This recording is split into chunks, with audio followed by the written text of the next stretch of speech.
Good morning, Professor Garlick. How wonderful it is to see you again, Lenora dear. Oh, here. You'll need these for today's class. A little treat for your auntie. Ah, hello. Class, please welcome the newest rose in our garden. We do look forward to growing together. How thrilling it is to have everyone back together again. This year will be filled with enchantment and excitement, but the most important thing cultivated in herbology is knowledge. The prudent herbologist is no more afraid of the venomous tentacula than the bouncing bulb. Now then, today we will be acquainting ourselves with the mellifluous tuber known as the mandrake root. Accio. Let's see if we can't make our fibrous friends a bit more comfortable, shall we? First, let's protect our ears.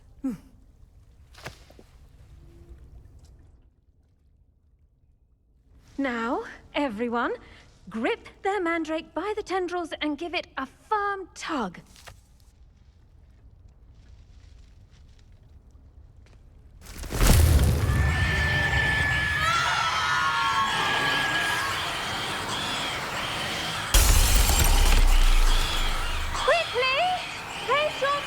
In the new pot and pat down the soil!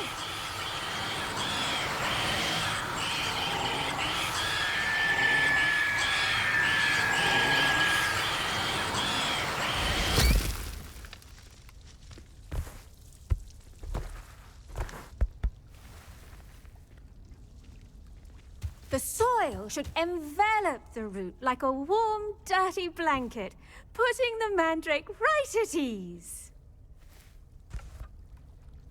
Reparo! I'm very sorry about that. Yours was a bit mature, I'm afraid. All right then, off you go. Splendid work, everyone! Now, for our next task, we'll be planting dittany at our potting tables. You can all get started. I need to have a brief word with... I should think Professor Garlick would be more careful with her mandrakes. The best time to plant a seed is last season. The second best time is now. Did you know that you can use the mandrake to defend yourself? Why, the very idea.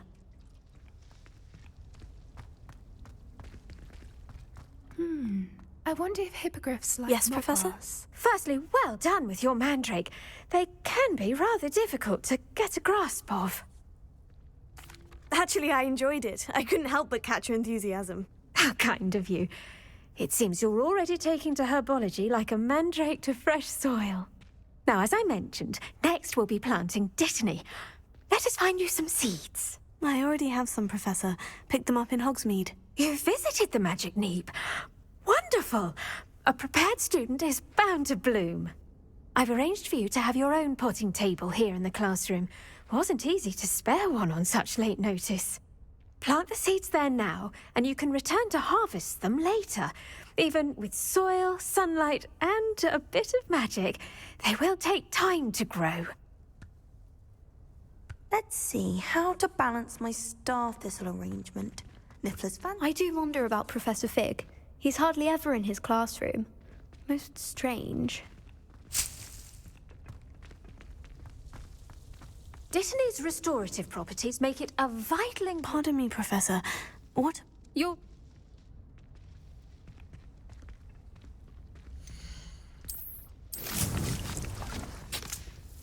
Well done! Once it can be harvested, your dittany will be ready to use in Wiggenweld potion. I'll let Professor Sharp tell you about that. Now, what say we branch out? Introduce you to a different sort of flora, the Chinese chomping cabbage. You'll find that some plants are better suited to uses outside of a cauldron. The cabbages do get testy without something to chew. Fortunately, I have a dummy for them to gnaw on. Be a dear and let them have a good chomping.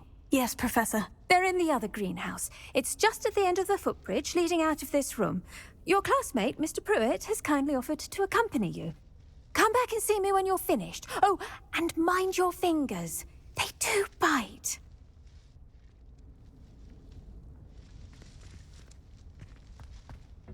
Hello. Saw you on your way to Hogsmeade the other day. Nice to meet you. I'm Leander. I'll be showing you the Chinese chomping cabbages. Up these stairs will take us there, but your lead. Nice work in Defense Against the Dark Arts, by the way. Excuse me? Your duel with Sebastian. And he's good. Thinks he's really good. But you outright slaughtered him. It was brilliant. Oh, well, thank you. I nearly put Sebastian in his place myself. I mean, I would have, if Hecate hadn't stopped me. Didn't she stop that dragon skull from crushing you? Typical Slytherin trick, dropping a dragon skull on someone during a fight. We Gryffindors fight with honor. No offense. Sorry.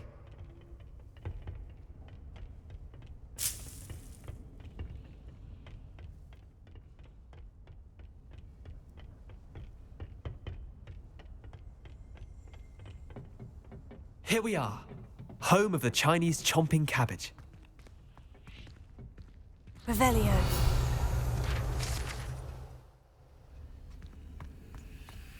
Go on, grab a few of those cabbages. Now, see that dummy? Just toss the cabbages at it, and they'll do the rest.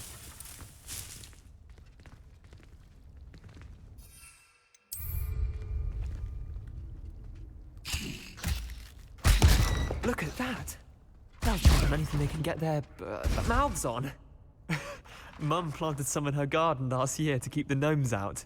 Did save her the de-gnoming, but they left her honking daffodils in tatters. Vicious little bastards, aren't they? My kind of plants. Not like stupid booba tubers and bouncing bulbs. The kind of plants that just have your back in a fight. Not saying you can't go it alone, but, well, imagine that wasn't a dummy. I suppose they could prove useful outside of the greenhouse. Nothing wrong with a bit of backup, even if it is from a cabbage. It's chaos out there. Trolls in Hogsmeade and such.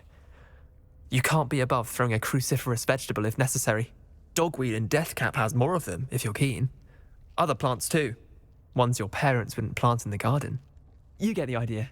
Anyway, we probably ought to head back to class. Take your time. I'll see you back in class. Revelio.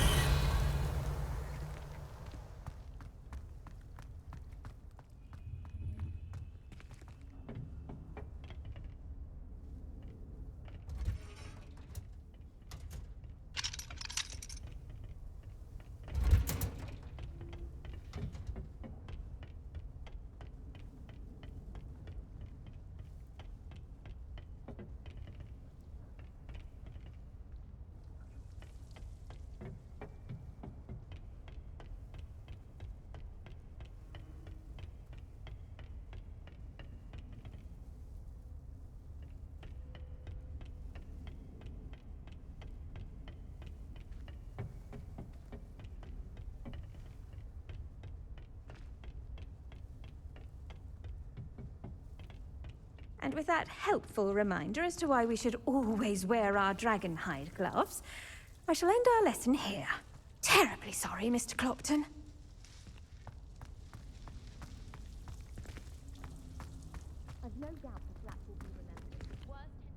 I attended to the Chinese